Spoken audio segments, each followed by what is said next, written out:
అబీగయల్ వాళ్ళ భర్త పేరేంటి? ఫుట్బాల్ కాదు, నాబాల్. ఒక మూర్ఖుడు, ఒక అహంకారి, ఒక కృతజ్ఞత రహితుడు, పొగరబోతోడు, మేలుని అనుభవించి మర్చిపోయేవాడు.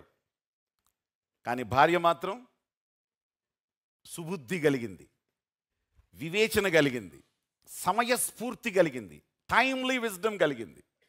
దావీదు అనుచరులు వచ్చి అడిగారు, అయ్యా ఈరోజు మీరు ఫంక్షన్ చేసుకుంటున్నారు, మేము మీకు ఎంతో సహకారం చేశాం, ఈరోజు ఆ గొర్రెల బొచ్చు మీరు కత్తిరించుకుంటున్నారంటే ఆ గొర్రెల్ని ఉంచింది మేమే, శత్రువు మీ మీదకి రాకుండా కాపాడింది మేమే, కాస్త మీ సంతోషంలో మేము కూడా ఉన్నాం కాబట్టి ఊరికే అడగట్లేదు, మీ మీద చేసామని దావీదు గారు అడగమన్నారని చెప్పంటే అసలు దావీడు ఎవడో, యెషయి కుమారుడు ఎవడు, ఇట్లాంటి ఫంక్షన్లు చేస్తున్నప్పుడు అడుక్కునే వాళ్ళు చాలామంది వస్తారు అన్నాడు. వీళ్ళు ఉన్నట్టు చెప్పారు. వీళ్ళు అక్కడ అసలే ఆకల్లో ఉన్నాడేమో, కత్తులు పట్టుకోండి అన్నాడు. కత్తులు పట్టుకోండి అని వాళ్ళు వస్తుంటే వస్తున్నారు అనే సమాచారం ఎవరికి చెప్పారు? ఈమెకు చెప్పారు. ఏం చేసింది? మన ఫంక్షన్లో ముందు మన చీర ఎట్లుంది, మనకు మేకప్ రెడీ అయిందా లేదా, లేకపోతే మనకు అన్నీ బాగున్నాయో లేదు చూసుకోవాలి కదా, వీడి సంగతి మనకెందుకు కానీ అని చెప్పి అనుకోలే. కుటుంబం నాశనం అయిపోతుంది, ఇప్పుడు మరణం జరగబోతుంది, రక్తపాతం జరగబోతుంది. ఇప్పుడు నా ఫ్యాషను, నా ఫంక్షను నేను కాదు, ముందు నా ఇల్లు నేను ఏం చేసుకోవాలి? కట్టుకోవాలి. పాడైపోతుంది, వెంటనే దీన్ని బాగు చేసుకోవాలి. చేసుకుందా లేదా?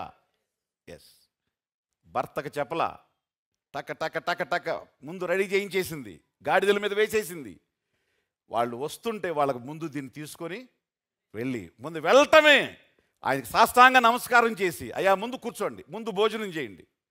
భోజనం చేస్తూ వాళ్ళు భోజనం తిన్న తర్వాత చెప్పింది, నా భర్త కాస్త మూర్ఖుడు, అంత సంస్కారం లేనోడు, దయచేసి ఏమనుకోవద్దు, అయ్యా కోపం తెచ్చుకోబాకండి, భోజనం చేసి గిఫ్ట్ తీసుకెళ్ళండి అని చెప్పి పంపించింది. ఇంట్లో రావాల్సిన మరణాన్ని, ఇంట్లో రావాల్సిన రక్తపాతాన్ని, ఇంట్లో జరగాల్సిన నష్టాన్ని ఫంక్షన్ రోజున శుభదినాన్న ఏం చేసింది? ఆపేసింది. ఎవరో నువ్వు బాగోలేదు అనే పరిస్థితిని బాగు చేసేదానివే కానీ ఉన్న మంచిదాన్ని పాడు చేసేవాళ్ళు మీరు కాదు. Every Christian women should know, మీ వల్ల మేలే, క్షేమమే, దీవెనే జరగాలి కానీ నష్టం చేయటానికి దేవుడు మిమ్మల్ని సృష్టించలేదు.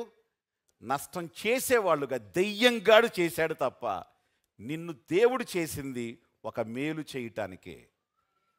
చెప్పండి, I'm a blessing in my family, I'm blessing in the church, wear ever I go I'm blessing.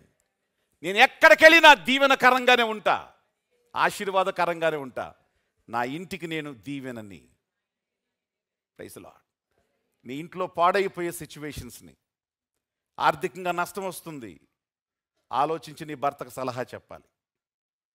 నీ ఇంట్లో ఏదో అనారోగ్యం ఉంది, ఆలోచించి దాన్ని ఆపేయాలి. నీ ఇంటికి నీ ద్వారా ప్రార్థన చేయాలి. ఈ రోజున మీరు, తండ్రి నా కుటుంబానికి నేను ఒక బ్లెస్సింగ్గానే ఉండాలి కానీ నా కుటుంబానికి నేను కర్స్గా ఉండకూడదు.